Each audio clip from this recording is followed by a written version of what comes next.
전도서 11장 1절로 6절의 말씀은 많은 성경학자들에게 있어 난해 구절로 속합니다. 한마디로 이게 무슨 의미일까 하고 해석하기가 만만치 않다는 얘기지요. 그런데 이 본문의 말씀을 조용히 묵상해 보면 전도서의 저자인 솔로몬의 마음과 지혜를 엿볼 수 있는 본문이기에 우리에게 주는 교훈이 아주 크다 하겠습니다.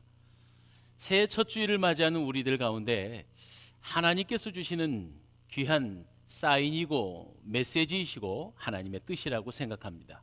저는 오늘 본문의 말씀을 농부의 환상, 던져버리라 다시 찾으라. 도대체 이 말씀이 무슨 뜻일까요? 제가요, 우리 교회에 논농사를 지으시는 장로님이 계십니다.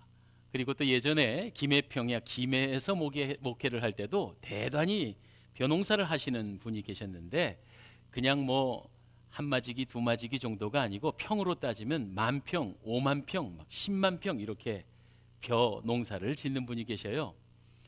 저는 벼농사 하면은 뭐 농사에 대해 저야 아는 바가 없어서 모를 심는 걸로 알았는데, 그렇게 만평, 5만평 이렇게 농사를 짓는 분 얘기를 들어보니까 그냥 논에다가 물 담아 놓고 벽씨를 뿌리는 거더라고요. 모내기가 전혀 없습니다. 이걸 직파농법이라고 그럽니다. 벽씨를 물에다가 뿌리는 거죠. 이 농법은 원래 동남아시아 같은 따뜻한 나라에 2모작, 3모작 할 때 쓰는 방식인데 오히려 인건비도 줄이고요. 또 단위당 수확이 20% 이상 더 많아진다는 그런 말씀을 들었습니다. 옳거니 솔로몬이 어떤 임금입니까? 당시에 지혜가 승한 임금이요, 아주 명석한 사람으로 알려져 있습니다. 그가 애굽에 흐르는 아주 긴 강, 나일강이죠. 나일강이 우기 때에 범람을 하면은요, 그 당시의 농법은 그러니까 뭐 식물의 씨앗을 그 범람한 땅에다가 그냥 흩어버린다는 겁니다. 다 뿌려버린다는 거죠. 그래서 저절로 그 안에서 자라나는 거죠. 그런데 이것이 어찌 보면은 버리는 것 같아 보이는 거죠. 그렇게 흩어버려 버리지만 농부는 한 가지의 소망과 꿈을 꾸고 있습니다. 추순역에 황금들판에 고개를 숙인 많은 식물의 그 알곡들을 바라보면서 지금은 비록 버리는 것 같아 보여도 그 꿈을 꾼다는 그런 얘기죠. 저는 이것을 받고 농부의 환상이다 이렇게 이름을 함께 붙여 보았습니다. 특별히 오늘 본문에 나타나는 던져라라고, 물 위에 떡을 던져라.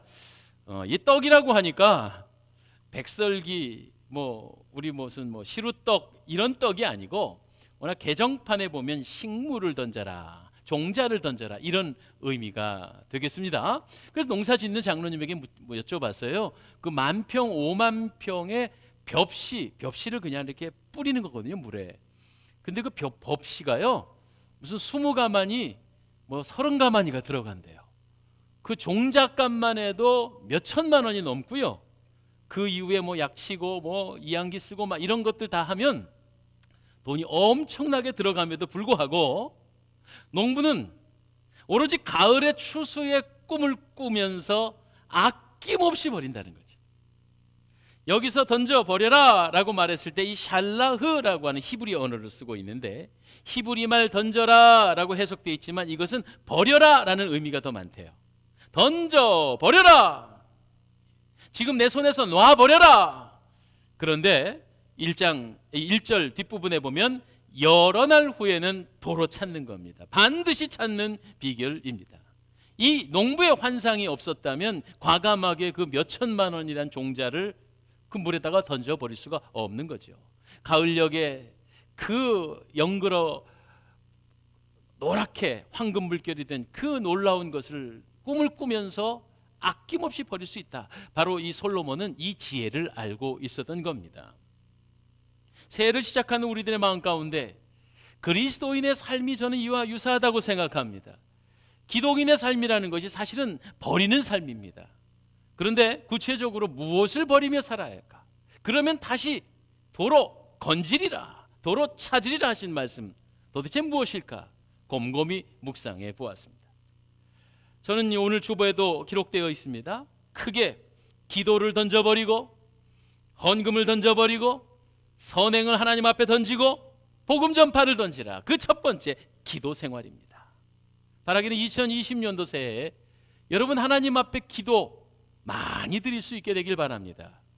그런데 문제는 뭐냐면 우리가 기도할 때 마치 이 거절당한 경험들이 많으니까 벽에 대고 기대하는 것 같은 느낌, 그저 그냥 이렇게 땅에 던져버리는 것 같은 그런 느낌이 들 수가 있습니다. 그게 기도하는 사람들의 우리 솔직히 말하는 마음속에 있는 좌절감 같은 거지요.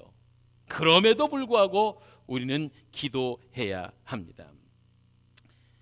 비록 지금은 물밖에 보이지 않는 것이지만 씨앗을 던져 놓으면 반드시 추수 때 거둘 수 있는 것처럼 우리의 기도가 허공을 치는 것 같고 응답이 없는 것 같고 없어지는 것 같아도 결코 그렇지 않다는 거예요. 반드시 기도의 열매를 거두게 되는 때가 옵니다. 할렐루야. 이것이 바로 농부의 환상이고 우리 그리스도인의 환상이 되어져야 한다는 말씀이죠. 예를 들어 모세를 들어볼까요? 모세는요, 이런저런 이유로 인해서 유대인들이 애굽에 정착을 하였는데 종살이를 하게 돼버렸습니다. 이 유대인들 속에서 하나님의 특별한 은총이 있어서 그가 애굽의 왕자로 들어가게 되잖아요.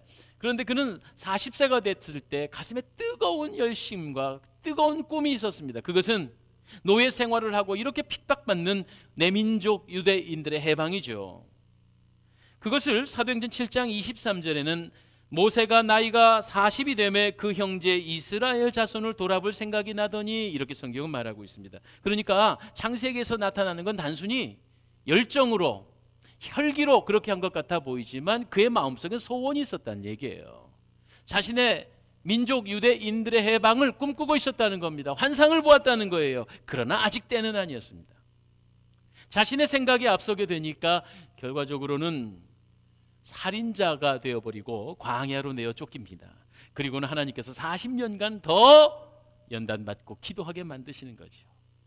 드디어 인간의 생각으로는 이제 노인이 되어버린 80세가 돼서 하나님께서 모세를 부르시고 그리고 그 40년 젊을 때 혈기왕성했을 때 품은 그 꿈과 환상을 실현시켜주는 거예요. 모세를 통하여 위대한 기도의 역사가 일어납니다. 그러므로 우리는 기도할 때 비록 응답이 되지 않는 것 같고 오래 참아야 될 것 같지만 반드시 때가 이름에 거두게 되는 은혜를 기억할 수 있기를 바랍니다. 마가복음 11장 23절 이하의 말씀에 보니 누구든지 이 산더러 들리어 바다에 던지우라 하매 그 말하는 것이 이룰 줄 믿고 마음에 의심치 않으면 그대로 되리라. 할렐루야. 이것은 하나님의 하나님 되심을 신뢰하며 기도할 때 마치 산을 들어 바다에 빠치우는 것 같은 놀라운 기적이 반드시 일어난다는 말씀이에요. 일단 기도하여 놓기만 하면, 기도하고 나면 그 믿음대로 되는 줄 믿습니다. 이것이 기도의 기적입니다. 우리가 오늘 품는 그리스도인의 환상입니다. 여러분 따라서 하시기 바랍니다. 나의 기도는 반드시 이루어진다. 믿습니까? 아멘입니까? 그게 어떤 방식으로 어떠한 때냐는 건 하나님의 주관이시지만 거절하시는 것도, 이 기도 응답에 관하여서 제가 몇 차례 말씀을 드렸는데 응답의 방식이 내 마음에 쏙 드는 건 아닐 수 있으나 가장 나에게 유리하고 가장 선하게 하나님은 반드시 응답하시는 분인 것을 믿으시기를 바랍니다. 한마디로 허무맹랑한 기도 같아도 결코 땅에 떨어져 없어지는 법이 없는 것입니다. 사무엘상 1장에 나타나는 한나의 기도도 마찬가지입니다. 여러분, 한나가요 무려 17년간 무자한 여인이었습니다. 지금도 먼저 그렇지만 고대에는 자녀가 없는 것이 얼마나 그 여인에게 있어 애절한 것인 줄요. 그런데 보통 17년 정도의 무자했으면 이 정도 되면 포기하고 말았을 겁니다. 그러나 한나는 환상을 보고 있었어요. 꿈을 꾸었습니다. 그리고 매달려 기도했습니다. 얼마나 성전에서 열심으로 기도했느냐 하면 당시에 이미 성령이 떠나간 그저 모양만 갖추고 있던 엘리 제사장이 볼 때는 이 한나의 기도가 술 취한 여인 같았던 거예요. 여인아, 왜 이 성전에 와서 술 취한 여인이 이렇게 떠드느냐? 그러나 한나는 오로지 한 가지 꿈을 꾸고 있었어요. 나를 통해 생명을 주옵소서, 아들을 주옵소서. 그래서 결국 그 기도는 이루어집니다. 그래서 얻은 아들이 사무엘이지요. 이스라엘 역사 가운데 모세, 그리고 다윗, 그리고 사무엘, 사람으로서는 다윗도 실수가 많았고, 그리고 모세도 실수가 많았고, 아브라함도 실수가 많았지만 사무엘만큼 완벽한 인물이 없었습니다. 하나님을 정말 온전히 섬기고 기쁘게 했던 사람입니다. 그 위대한 아들을 17년간의 부르짖는 기도를 통해 응답하신 하나님, 그 하나님, 비록 지금 한나가 부르짖는 순간은 꿈일 뿐이고 허상 같아 보이지만 하나님은 반드시 그 기도하는 여인에게 응답하셨음을 믿습니다.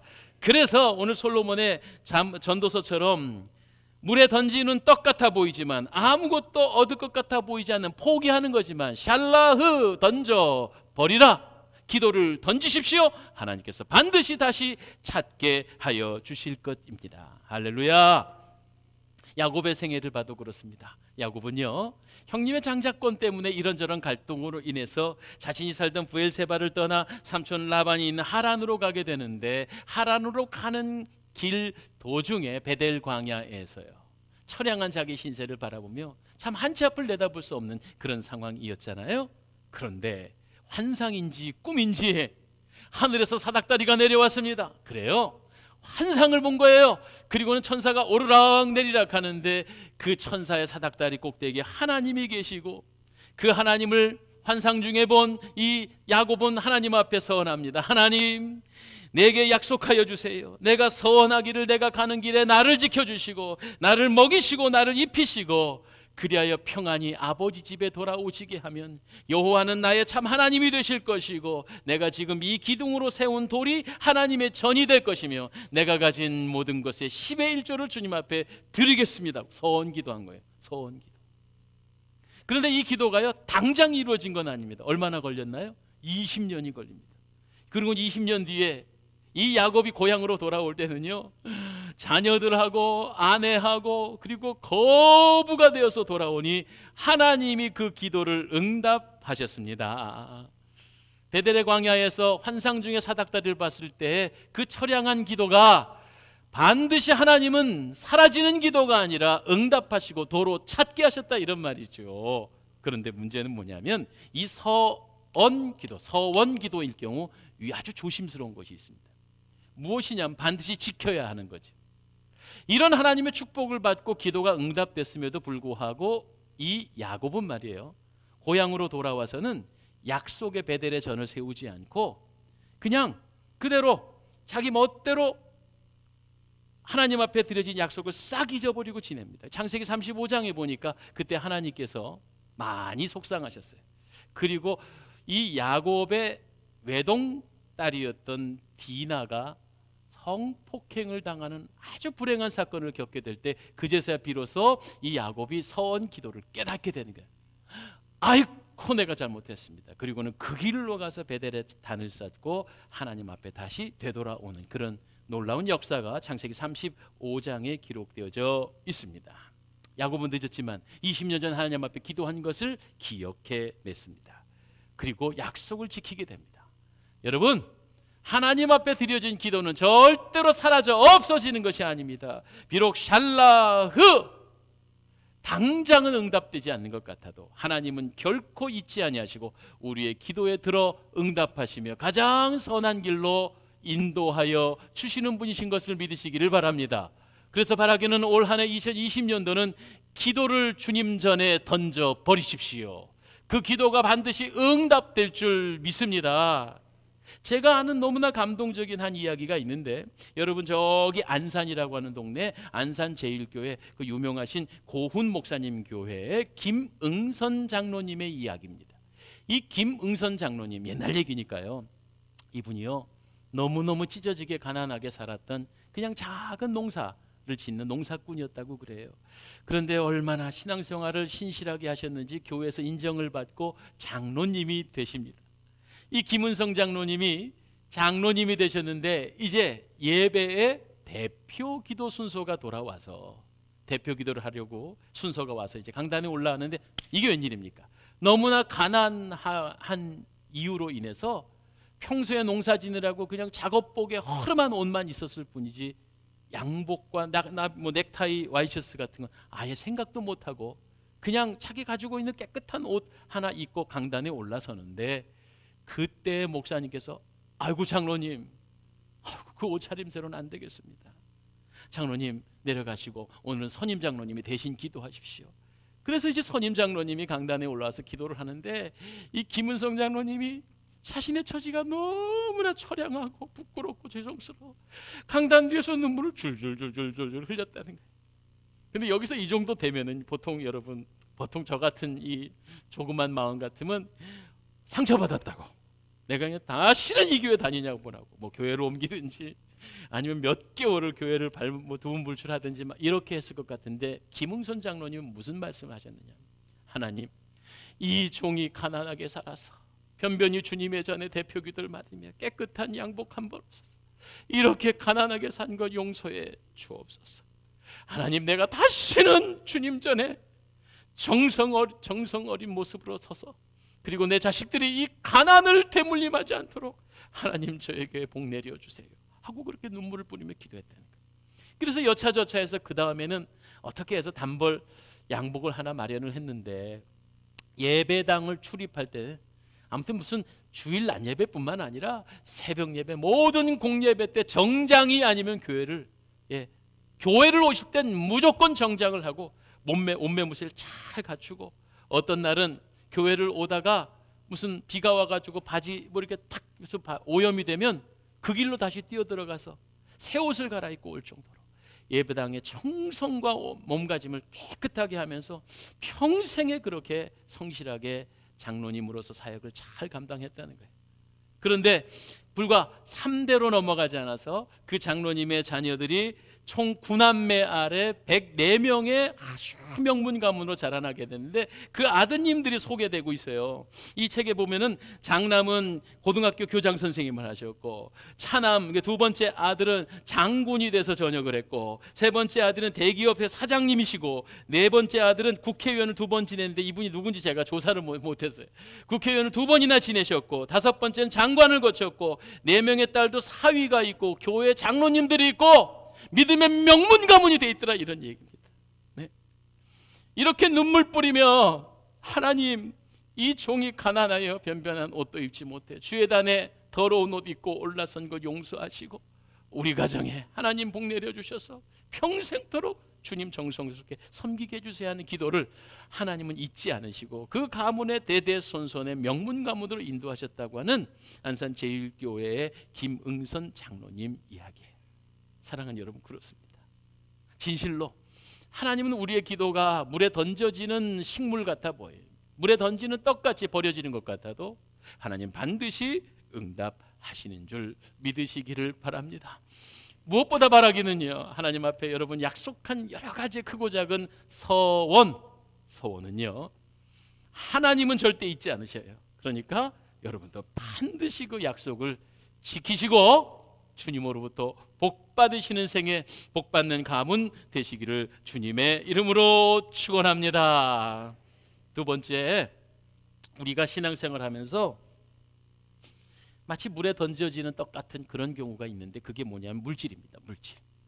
하나님 영광 위에서 드려진 예물, 헌금 같은 거죠. 근데 이 헌금을 드릴 때 솔직히 사람 된 마음으로요, 아니 목사인 저도 마찬가지고 우리 모두 다 조금 아깝다 이런 생각이 들 때가 있지요. 왜 아니겠습니까? 좀 낭비가 아닐까 이런 생각이 들 때가 있을 겁니다. 그러나 여러분 기억하십시오. 오늘 주신 말씀처럼 하나님 물에 던져지는 떡과 같아도 반드시 도로 찾게 될 것입니다. 그냥 찾는 것이 아니고 누가복음 6장 38절의 말씀해 보니 주라 그리하면 너희에게 줄 것이니 곧 후이되어 누르고 흔들어 넘치도록 하여 너희에게 안겨주리라 하셨습니다. 사랑하는 여러분, 내가 물질을 예물을 하나님 앞에 드릴 때에 그것이 실제로 인간적인 계산이 조금 나와도 여러분 기뻐하십시오. 하나님은 그보다 더 많은 것으로 어떻게 주신다고요? 누르고 흔들어 넘치도록 주시는 하나님이신 것을 믿으시기를 바랍니다. 할렐루야. 하나님은 그렇게 기억하고 계십니다. 제가 목회를 하면서 감동적인 건 뭐냐 하면 우리 교회에 새벽마다, 아니 금액의 문제가 아니고 그게 1,000원도 좋고 500원도 좋은데 1,000번째 예물을 꼬박꼬박 새벽 360을 하루도 빠지지 않고 주님 앞에 정성을 들여 드리는 거예요. 998, 999, 제가 야 이거 1,000번이다. 그 1,000번이면 끝난 줄 알았더니 다음 날은 다시 1번 이렇게 되는. 얼마나 목사인 저도 존경스럽고 감동이 되는지 몰라요. 그런데 제가 그래서 아무개 집사님, 아무개 권사님, 이거 어떻게 되셨어요? 이 기도 제목 대해서 하나님 벌써 들어주셨어요. 그렇게 하나님 앞에 정성을 다하는 기도와 헌신을 하나님께서 기억하시고 만 가지의 복으로 갚아주시더라, 이런 말씀입니다. 그래요, 여러분 마치 과부의 두 렙돈과 같이 여러분의 모든 것을 드렸던 크기의 문제가 아니라 그 정성과 헌신은 어떤 모양이든지 하나님은 되갚아 주신다는 사실을 여러분 기억하세요. 우리 교회 청년들이 직장 생활을 처음 하게 되는데 첫 월급을 100원도 더 쓰지 않고 금액 전체를 하나님 앞에 드리는 걸 보면서 야, 이 나보다 믿음이 좋다, 그런 감동이 있어요. 저절로 목사님 입장에도 하나님 아무개 청년에게 복의 복을 주사 그의 창고가 마름이 없게 하시고 만남의 복을 주시고, 할렐루야. 제가 이렇게 흥분이 되는데 하나님은 얼마나 기뻐하시겠습니까? 이렇게 오늘 우리 교회가 아름다운 교회가 서게 될 때까지 여기 계신 사랑하는 믿음의 선배님들의 정성을 다하는 헌신과 그리고 하나님을 향한 그 희생, 하나님 절대로 잊지 아니하시고 만 가지의 복으로 자손 만대로 갚아 주실 것을 믿습니다. 제가 아는 한 가정에 빚더미로 집안이 망해가지고 지하 단칸방에서 온 가족이 살면서 정말 끼니를 이어가지 못한 그런 때인데 그 집에 아들이 한 번은 화가 대단히 났어요. 왜 그런가 했더니 그 집의 어머니가 집안에 먹을 것도 별로 없고 자식들한테는 그냥 보리쌀 많이 섞인 잡곡밥 주면서 매일같이 성미를 떼가지고 항아리를 가득 흰 쌀을 채워가지고는 그걸 하나님 앞에 성미로 바치니까 이 아들이 화가 난 거예요. 아니 자식들한테는 꽁보리밥에 잡곡밥 주면서 뭐라고 하나님한테 그 이 가난한 집에 지하 단칸방에 물 새는 방에 살면서 그 성미를 바치느냐고. 그래가지고 막 화를 냈는데 놀라운 것은 하나님께서 그 가정에 복의 복을 부어주시기 시작하는데 빚 10여 원이 되는 빚을 순식간에 갚아나가는 물질복을 주셨고 그 이후에는 더 복의 복을 부으셔서 지금 노인이신데 8순이 넘으신 노인인데도 지금 경제활동을 왕성하게 하시면서 자식들 손자들한테 막 베풀고 쓰시고 사시는, 섬기시는 교회 모든 일이 1등 안 하면 안 돼. 그러니까 막 헌금생활, 막 감사절 이럴 때는 어쨌든 100원이라도 그 교회에서 제일 많이 내는, 100원이라도 더 넘어서 많이 내는 그런 일을 하시는 거 평생 소원이신 그런 장로님 네 분이 계세요. 저희 부모님 얘기하는 겁니다. 죄송합니다. 예. 저희 집이 쫄딱 망해서 12억 원의 빚을 낼 때 어머니께서 성미를 그렇게 하는 걸 보고 저는 너무너무 이해가 안 됐어요. 야, 우리 어머니 이상하다. 약간 정신이 나가신 분이 아닐까 그랬는데 우리 집안의 우환질고를 없애주시고 지금도 왕성하게 경제활동을 하시도록 하나님 복내를 주셔서 물질의 주림이 없게 하시는 하나님의 복을 저는 체험적으로 간증할 수 있습니다. 집안 말씀을 드려 죄송합니다. 그런데 여러분 정말 그래요. 하나님 앞에 드려진 예물이 비록 지금 낭비하는 것 같아 보이고 지금 땅에 버려지는 것 같아 보여도 여러분의 그 눈물 어린 11조, 그 눈물 어린 감사, 눈물 어린 그 헌신들을 통해서 하나님은 이미 여러분 가정에 복을 부어주시고 계시는 것임을 믿으시기를 바랍니다. 할렐루야. 그래서 올 한 해는요, 물에 던져지우는 종자 같아 보이지만 하나님 앞에 많은 것 심으시는 한 해가 되십시오. 세 번째는 선행입니다. 선행. 착한 일 얘기하는 거죠. 착한 일 얘기하니까 지난 연말에 하도 어이없는 신문 기사를 하나 봤습니다. 우리 동네 얘기 아닙니까? 저기 전주 노송동 주민센터에 매년마다 얼굴 없는 천사라 그래서 전국적으로 소식이 있어요. 그래갖고 막 기자들이 막 그분이 누굴까 하고 벌써 지금 10여 년 그분을 찾아다니는데 아무도 찾을 수가 없는, 올해도 변함없이 6천만 원의 현금 다발을 노송동 주민센터에 몰래 두고 간 거예요. 벌써 그분이 6억 7천만 원채래요. 6억 7천만 원째. 대단한 분이신데 자신을 극구 밝히지 않길 원하시니까.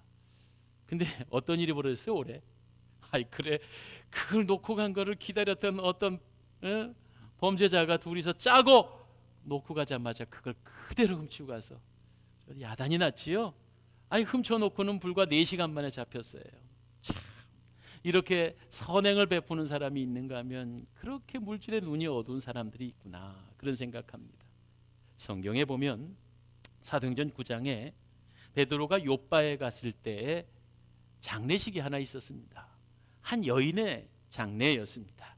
그 여인의 이름은 도르가라 불리우는 다비다였습니다. 그런데 이 다비다가 생전에 얼마나 아름다운 일을 많이 했는지 이 여인이 죽으니까 수많은 조문객들이 울며 불며 베드로에게 말하기를 뭐냐 하면 이 다비다가 얼마나 살아있는 동안 우리에게 잘했는지 모릅니다. 그런데 아마 이 다비다가 옷 찢는 솜씨가 있었는 것 같아요. 그래갖고 가난한 여인들에게 옷을 많이 지어주니까 이 베드로를 향해서 이 여인이 우리에게 이 옷도 해줬어요 저것도 해줬어요 막 이런 거예요. 그러니 그렇게 착한 여인이 갑자기 운명하게 된 것을 이 베드로도 듣고 보니까 막 속이 타는 거예요. 얼마나 감동이 되고 속이 탔는지 이 베드로가요 보통의 상상으로 할 수 없는 일을 했어요. 뭐라고 되어 있냐면 사도행전 9장 40절에 다비다야 일어나라. 죽은 여인을 향해서 다비다 일어나라. 그런데 그 죽은 여인이 생명이 붙고 다시 살아나는 놀라운 기적이 일어납니다. 이것은 어떻게 가능한 건가요? 바로 다비다의 착한 일을 하나님께서도 기억하시고 기적을 베풀어 주셨다. 선행은 물 위에 던져지는 것 같아도 반드시 다시 찾게 됩니다. 심지어는 잠언서에서 이런 말씀이 있어요. 19장 17절에 가난한 자를 불쌍히 여기는 것은 여호와께 꼬이는 것이니 그 선행을 갚아주리라. 할렐루야. 아멘. 여러분 요즘 은행에 저축을 해도요 많이 받아도 이자가 2%래요. 1,000만 원을 저축을 해도 1년에 20만 원을 못 돌려받는 거예요 이자로. 그러나 하나님께 꾸어드린다는 거예요. 하나님이 뭐 가난하셔서 우리에게 꾸어 받으시는 게 절대 아닙니다. 이 하나님과의 관계 속에서 꾸어 드리고 꾸어 주는 건 이런 것입니다. 제가 아이를 키워보니까 이런 거예요. 아이가 맛있는 과자 봉지를 쥐고 있어요. 우리 교회 유치부 애들도 그래요. 그래서 아이고 이쁘다 목사님 한 개만 주세요. 그러면 아주 이 애가 마음이 성품이 좋은 애들은 그냥 아낌없이 목사 입에다가 과자를 푹 집어넣어줘요. 그러면 저는요 그것만 얻어먹는 게 아니지 뒷춤에다가 더 좋은 걸 탁 쥐고 있다가 옛다 이거 가져라 이렇게 돼요. 제가 아이의 것을 뺏어 먹어 뭐 대단히 배불리 끌려고 그런 건 아니란 말이죠. 더 좋은 거 주고 싶어서 아이를 잠시 테스트해 보는 겁니다. 하나님도 우리에게 그렇게 하십니다. 하나님이 가난하셔서 우리에게 손을 벌리시는 게 아닙니다. 우리가 하나님을 얼마나 신뢰하는지 얼마나 하나님은 복의 근원이신 것을 우리가 고백하는지 그것을 알게 하고 싶으셔서 우리 주변에 어려운 이웃들을 주고 그 어려운 이웃들에게 선행하는 것을 곧 나에게 꾸이는 것이다 이렇게 말씀하셨어요. 그런데 도로 갚아주신다라고 잠언서 19장 17절에 말씀하셨는데 어떻게 갚아주신 줄 아세요? 제가 다른 말씀과 연결해서 볼 때 이자를 2%를 주는 게 아니라 작아도 300%. 얼마요? 예, 30배. 예, 작아도 30배. 보통은 몇 배? 60배. 많이 주실 때 몇 배? 100배로 갚아주시는 하나님이신 것을 믿으시기를 바랍니다. 여러분 생각해 보세요. 100배. 100배. 아니 100만 원 착한 일에 썼는데 1000만 원 아니라 1억을 주신다 그러면 해볼만 하잖아요. 사랑하신 여러분, 올 한 해 2020년도는 나에게 복 주시려고 내 주변에 어려운 이들을 눈에 띄게 하거들랑 인색하게 하지 마시고 정성을 다해 섬겨보십시오. 하나님께서 갚아주시는 분이신 것을 믿습니다. 끝으로 물에 던지우는 것 같이 허망해 보일 수는 있으나 우리가 반드시 샬라흐 버릴 것이 있습니다. 그것은 바로 복음의 씨앗입니다. 복음을 한번 뿌리면 마치 헛뿌린 것 같아 보이지만 반드시 되찾게 마련입니다. 그래서 복음을 전할 때 이런 말이 나오는 거예요. 듣든지 듣지 않든지. 예.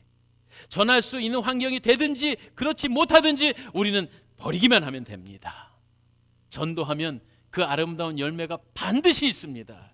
하나님 은혜로 제가 군 생활을 너무너무 은혜롭게 했는데 어떤 기회로 인해서 복음을 전할 수 있는 환경이 됐습니다. 그래서 매주 토요일마다 사단의 신병교육대에 가서 복음을 전하게 되는데 제가 그때 복음 전할 때 산도교 교주였습니다. 산도를 아세요? 그럼 혹시 초코파이는 아시죠? 예, 산도라고 하는 이 샌드위치 같이 되어 있는 과자가 있었는데 그때는 제가 돈이 모자라서 산도를 몇백 개를 사갖고 가서 기독교 모여라 그러면은 신병들이 산도교 교주 왔다 그러고 와요. 그래서 기타를 하나 우르매고 맨 처음에만 유행가를 부르죠. 뭐 긴 머리 짧은 치마 말 으쌰으쌰 하고 막 이제 군인들 외롭고 춥고 배고픈데 앉혀놓고 산도 나눠주면서 막 그리고 복음을 전했어요. 제가 할 줄 아는 건 없었어요. 예수님이 당신 사랑하십니다. 그러나 우리는 이 죄로 인해서 이 주님의 사랑을 받지 못합니다. 우리 예수님 믿고 구원받고 용서함 받아서 하나님 자녀 됩시다. 그래갖고 그 아이들을요 이제 예수 믿겠습니다 하는 애들이 한 30%가 나와요. 그 아이들을 데려다가 주일날 옥 외에 있는 교회에 인솔을 해가지고 예배를 드리고 오는 거예요. 그러면 그 아이들이 이제 자대로 배치되는 6주쯤에 되면은 세례를 줍니다. 그 청년들에게. 그 세례 명부를 제가 제대할 때까지 33개월 동안 쫙 기록을 했더니 제대할 때 1200명이 조금 넘었습니다. 1200명이. 에이 군대에서 배고파서 뭐 싼도 초코파이 먹으려고 온 거 아니요. 저는요 그 이후에 찬양사역자로 약 15년 동안 전국 방방곡곡을 다니며 찬양 집회를 하러 다녔잖아요. 그런데 목포에서 여수에서 광주에서 마산에서 집회를 하고 있는데 저 또래 청년이 막 쫓아와서 임상병님, 아니 내가 제대한 지가 얼마인데 아직도 임병장님 그러면서 쫓아와요. 아 누구십니까? 그랬더니 내가 몇 사단 어디 있을 때 그때 당신이 나에게 복음을 전해줘서 내가 그때부터 예수를 믿고 이렇게 됐노라고. 이미 한 집안의 가장이 돼 있고 애기 아빠가 돼 있고 회사의 사장님이 돼 있고 하는 친구들이 예수를 믿었다는 거예요. 자기가 군대에서 예수를 만났다는 거예요. 그러니까 저는요 그저 신학생이라 어쩔 수 없이 군대 생활을 하면서 그냥 시간 쪼개서 복음을 전했는데 곳곳에 전국 방방곡곡에 하나님의 키우시고 자라나게 하신 열매를 경험했습니다. 이게 복음을 전하는 진정한 기쁨이에요. 사랑하신 여러분, 정말 우리는요 복음을 전할 때 어떨 때는 창피하고 민망하기도 하지요. 그러나 우리가 씨앗을 뿌리는 것은 우리 책임. 자라나게 하시는 분이 하나님인 줄 믿습니다. 할렐루야. 복음을 던지기만 하면 언젠가는 싹이 납니다. 그런데 오늘 본문으로 돌아가서 11장 4절에 이런 말씀이 있어요. 풍세를 살펴보는 자는 파종치 못할 것이다. 구름만 바라본 자는 거두지 못할 거다. 이 무슨 얘기냐면 이것저것 합리적인 핑계가 있어요. 합리적인 핑계가 있으니까 기도 생활이 어렵고 합리적인 핑계가 있어서 헌금 생활이 어렵고 나름대로는 핑계도 되고 충분히 이해가 될 만한 그런 시대적인 여러 가지 환경이 있다는 거예요. 그래서 못해요. 그러면 안 된다고 말하는 거죠. 4절에 말하고 있습니다. 바람의 길이를 너희가 아냐? 아이가 어머니 태 속에서 어떻게 자라는지를 아느냐? 하나님께서 어떻게 일하실 것은 너희가 어떻게 아느냐? 그러므로 너희는 그저 물에다가 떡을 던지기만 하면 된다. 솔로몬이 우리들에게 전도서를 통해서 알려주고 있습니다. 저는요 올해 2020년도 우리 사랑의 동산교회 표를 이렇게 졌습니다.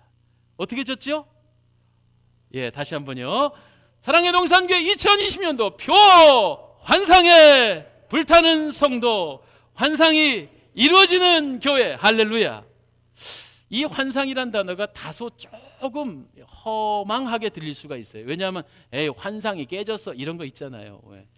시집을 갔는데 환상이 이런 거. 근데 그런 환상이 아니에요. 우리나라의 성경책인 개역개정판이 요즘 같으면 아마 외래어를 그대로 썼을 거예요. 비전, 꿈 이렇게. 그러나 이 성경이 번역될 때에 이 환상에 대한 건 모두 다 이 비전과 꿈에 대한 환상이라고 번역을 해놨습니다. 그리고 주제 성경 구절이 되는 사도행전 2장 17절에 보면 성령이 너에게 임하실 때에 자녀들이 예언을 하고 청년들이 환상을 보고 노인들이 꿈을 꾸리라 그랬습니다. 그러니까 무슨 말이냐 하면 하나님의 성령이 임하실 때 우리에게 다시 뜨거운 열정과 꿈이 일어납니다. 성경의 모든 인물들은 보면 하나님 쓰실 때 환상을 보이시고 꿈을 보여주셨어요. 지금도 여태까지 말씀한 거지요. 꿈속에서 사닥다리를 보는 그런 야곱, 그리고 큰 비의 소리를 듣는 엘리야, 다 이 환상에 관련된 것이에요. 우리 사랑의 동산교회에 나름대로의 풍세로 인하여서 혹시 주저앉아 있는 건 아닐까 하고 기도 중에 깨닫는 거예요. 무슨 얘기냐?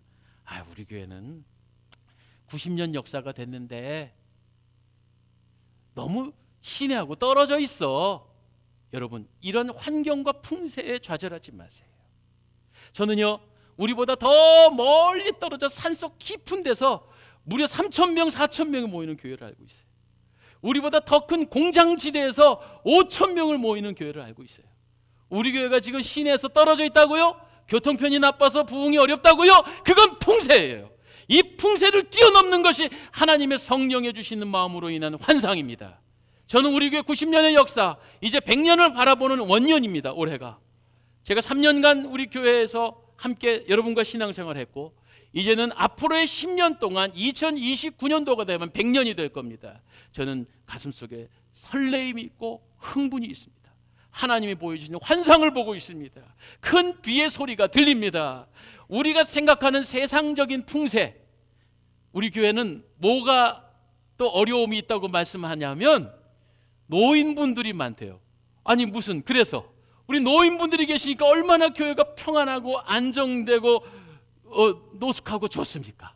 나는 이 노인분들이 꿈을 꾸게 되기를 주의 이름으로 축원합니다.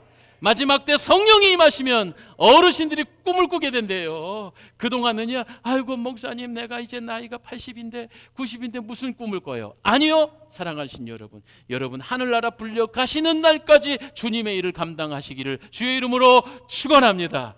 우리 청년들이 꿈을 꿀 수 없는 그 원대한 꿈의 환상에 불타오르게 되길 주님의 이름으로 축원합니다. 우리의 자녀들은 미래를 내다본대요. 이것이 바로 오늘 우리들에게 주시는 2020년도, 아니 우리 29년도까지 10년간 하나님께 주실 놀라운 환상이고 꿈입니다. 비전입니다. 번역을 하자면 비전으로 번역하는 게 좋겠지요. 사랑하신 여러분, 그래서 이 농부의 환상 결코 허망한 것이 아니라 가을 추순녘에 누렇게 이기는 황금리력을 바라보며 기쁘게 환호하고 웃을 날을 저는 기대하고 소망합니다. 포로 생활이 마무리되며 성도들이 돌아오는 환상을 백성들이 보았습니다. 그리고 시편 126편은 이렇게 말했습니다. 여호와께서 시온의 포로를 돌려보내실 때 우리는 꿈꾸는 것 같았대요. 시편 126편 1절에. 그러나 우리는 그 꿈이 아직 실현되지 않았으나 그 꿈이 이루어질 것을 기대하며 우리 먼저 기뻐한다. 이 시편 126편에 말하고 있어요. 그러면서 이렇게 말했어요. 5절에 눈물을 흘리며 씨를 뿌리는 자는 기쁨으로 거두리로다. 울며 씨를 뿌리러 나가는 자는 반드시 기쁨으로 곡식단을 가지고 돌아오리라. 사랑의 동산교회 성도 여러분, 이러한 꿈과 환상과 비전을 가지시고 우리 새해에는 정말 모든 편견과 풍세를 좀 뒤로 버려버리고 주님의 거룩한 꿈을 실현해가는 우리 사랑의 동산교회 성도들 다 되어줄 수 있기를 주님의 이름으로 축복합니다. 할렐루야. 기도하겠습니다. 좋으신 하나님, 저에게 성령으로 충만하게 하사 꿈을 꾸게 하옵소서, 환상을 보게 하옵소서, 미래를 내다보게 하여 주옵소서.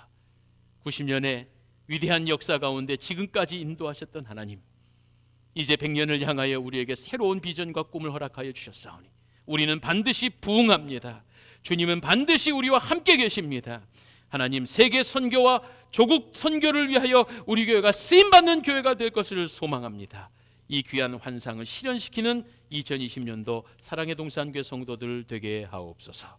예수님 이름으로 기도합니다. 아멘.